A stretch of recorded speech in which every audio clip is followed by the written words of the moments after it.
Shalom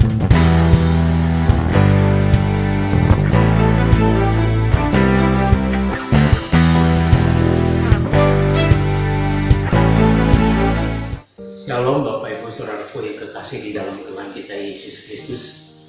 Dimanapun Anda berada, saya berharap kita semuanya ada dalam keadaan baik.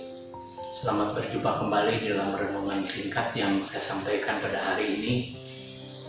Bapak Ibu dan Saudaraku semuanya, kita semua berada dalam masa-masa yang sulit karena semua serba dibatasi. Supaya kita dapat bertahan di dalam kehidupan ini, kita harus memiliki 3 hal. Yang pertama adalah iman, yang kedua adalah pengharapan, dan yang ketiga adalah kasih. Dalam renungan singkat ini saya ingin menyampaikan tentang pengharapan.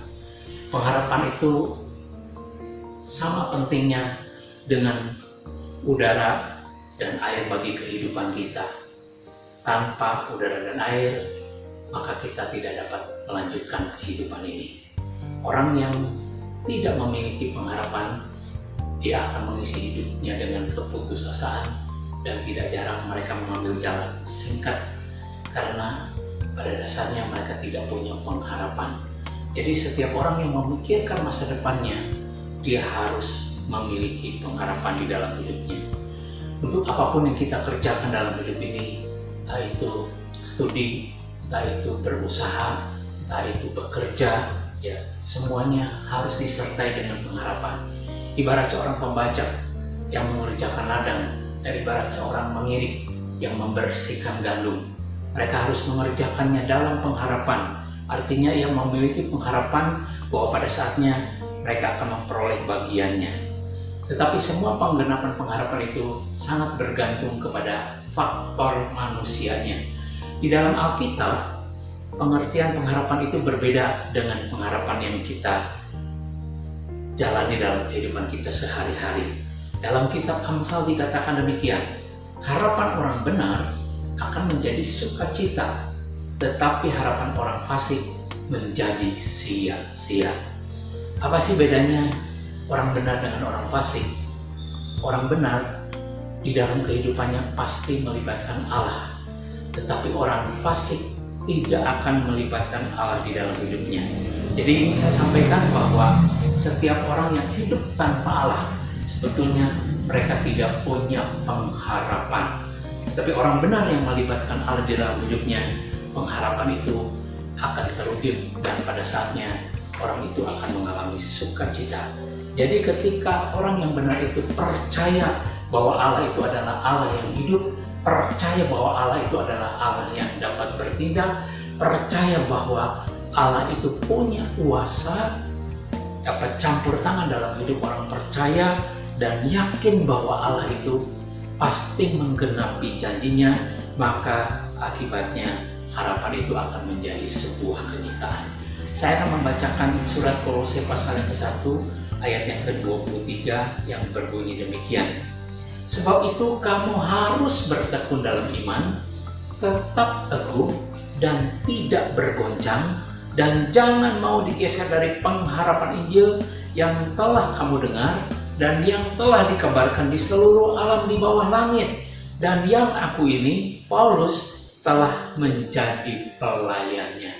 Jadi firman ini mengingatkan kepada kita semua supaya pengharapan Injil itu harus menjadi pedoman, harus menjadi pegangan.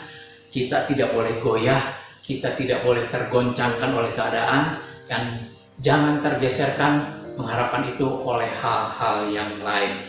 Supaya pengharapan Injil itu dapat digenapi dalam hidup kita, maka semuanya tidak terlepas daripada iman yang dimiliki oleh seseorang, dan tidak dapat dilepaskan dari keteguhan dan ketekunan agar harapan itu dapat bertumbuh.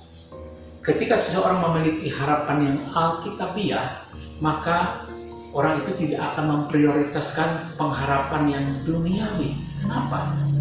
Karena pengharapan yang duniawi itu semuanya bersifat sementara. Sedangkan pengharapan Injil itu bersifat kekal. Karena apa yang kita miliki di dalam dunia ini tidak dapat kita bawa ketika kita dipanggil oleh Tuhan. Saya ingin menyampaikan bukan berarti dalam hidup ini kita tidak boleh punya harta, kita tidak boleh mengumpulkan harta, bukan berarti demikian. Tetapi ketika kita menjalani hidup ini, kita tidak boleh menjadikan semua harta yang kita miliki menjadi sumber pengharapan kita. Tuhan Yesus berkata, tetapi bagimu kumpulkanlah harta di surga. Jadi dengan demikian pengharapan Alkitabiah itu akan membawa seseorang untuk hidup benar, hidup suci, dan hidup kudus di hadapan Tuhan dan juga di hadapan manusia. Saya ingin bertanya kepada Bapak dan Ibu semuanya, apa yang sekarang menjadi dasar untuk kita berharap? Coba kita pikirkan. Kita tahu bahwa semua apapun yang kita miliki pada saatnya tidak dapat kita bawa pulang. Apakah kita sudah memiliki dasar pengharapan yang berkaitan dengan kekekalan? Pengharapan Alkitabiah adalah modal utama untuk menghadapi masa kekekalan.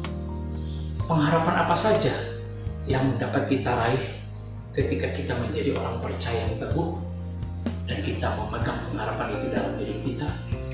Ada dua hal yang ingin saya sampaikan, yaitu yang pertama pengharapan yang dapat kita harapkan ketika kita masih hidup di dunia ini. Yang pertama adalah pengharapan akan kedatangan Kristus untuk kali yang kedua. Kita semua harus berharap bahwa Tuhan Yesus pasti datang untuk kali yang kedua. Kelahirannya, pelayanannya, kematiannya, kebangkitannya, kenaikannya ke surga, semua sudah digenapi. Hanya tinggal kedatangan yang kedua kali, itu yang belum digenapi. Dan kita harus yakin, kita harus berharap bahwa kedatangan Kristus untuk kali yang kedua pasti akan digenapi. Kapan Tuhan Yesus akan datang? Kita tidak ada tahu. Tidak ada seorang pun di antara kita yang tahu. Hanya Bapa yang tahu. Kemudian pengharapan berikutnya, yaitu ketika kita sudah dipanggil Tuhan. Sementara kedatangan Kristus yang kali yang kedua belum digenapi, yaitu pengharapan akan adanya kebangkitan dari kematian dalam satu tubuh kemuliaan. Orang yang tidak benar akan dihukum ketika Yesus Kristus datang ke dunia untuk kali yang kedua. Sementara orang yang benar akan menerima upah, mahkota, bahkan memerintah bersama dengan Tuhan Yesus di langit yang baru dan bumi yang baru. Dengan memiliki pengharapan ini, maka di dalam kehidupan ini kita tetap akan bersikap optimis, kita tetap bisa menjalani masa-masa yang sukar ini, karena bersama dengan Tuhan Yesus kita tetap punya pengharapan akan masa depan. Ketika kita punya pengharapan yang teguh, kita tetap dapat memikirkan perkara-perkara yang di atas, bukan perkara-perkara yang di bumi. Jadi dengan demikian, Yesus Kristus adalah jawaban untuk semua orang. Kalau kita dengar berita yang kita dengar hari-hari ini, banyak orang yang hilang pengharapannya. Banyak orang yang berpikir kapan selesai kasus virus corona ini. Banyak juga orang yang berpikir apakah sesudah semua selesai ekonomi bisa bangkit kembali? Apakah hidup dapat kembali normal? Saya ingin sampaikan bahwa penyelesaian bagi dunia tidak dapat ditentukan oleh usaha manusia, melainkan hanya Tuhan saja yang dapat menyelesaikannya. Nah, hal-hal apa yang dapat menggeser kita, menggoncangkan pengharapan kita dalam kehidupan ini? Ada juga dua hal yang ingin saya sampaikan. Yang pertama, pengharapan akan Injil itu akan tergeserkan ketika kita tinggal di dalam kenyamanan yang bersifat jasmania. Ya, contohnya harta atau kekayaan, kedudukan, penghormatan, fasilitas, gelar, pangkat, mungkin keberadaan orang tua kita, mungkin keberadaan anak-anak kita. Nah, semua itu mengakibatkan kita tidak lagi memikirkan hal-hal yang rohani. Manusia lupa akan hal-hal yang rohani karena kenyamanan yang bersifat jasmania. Ketahuilah bahwa semua tadi itu bersifat sementara. Semuanya akan kita tinggalkan ketika kita menghadap Sang Pencipta. Ingat bahwa kita datang ke dunia dalam keadaan telanjang. Kita pun akan pulang dengan telanjang pulang, alias tidak membawa apa-apa. Kemudian pengharapan akan Injil akan tergeserkan ketika kita mengalami perasaan kecewa. Perasaan kecewa karena kesulitan, perasaan kecewa karena tantangan hidup, misalnya karena penindasan, karena kesukaran, karena penderitaan, karena tekanan, karena tidak adanya kebebasan dan lain sebagainya. Nah, Bapak dan Ibu, saudaraku semuanya, jangan sampai kita tenggelam di dalam kekecewaan. Mari kita hadapi masa yang sukar ini bersama dengan Roh Kudus, bersama dengan Tuhan Yesus sendiri. Bersama dengan Tuhan pasti selalu terbuka peluang. Bersama dengan Tuhan kita dapat menjalani masa depan yang penuh pengharapan. Akhirnya, Bapak dan Ibu, saudaraku semuanya, miliki pengharapan yang bersifat kekal.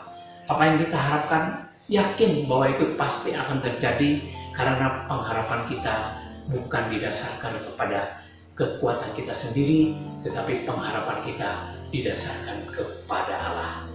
Tetap taruh pengharapan kita hanya kepada Injil dan semua kebenarannya dengan cara menyerahkan seluruh kehidupan kita ke dalam tangan Tuhan. Biarlah renungan singkat ini boleh menjadi berkat buat Bapak, Ibu, dan saudaraku semuanya. Shalom, Tuhan memberkati.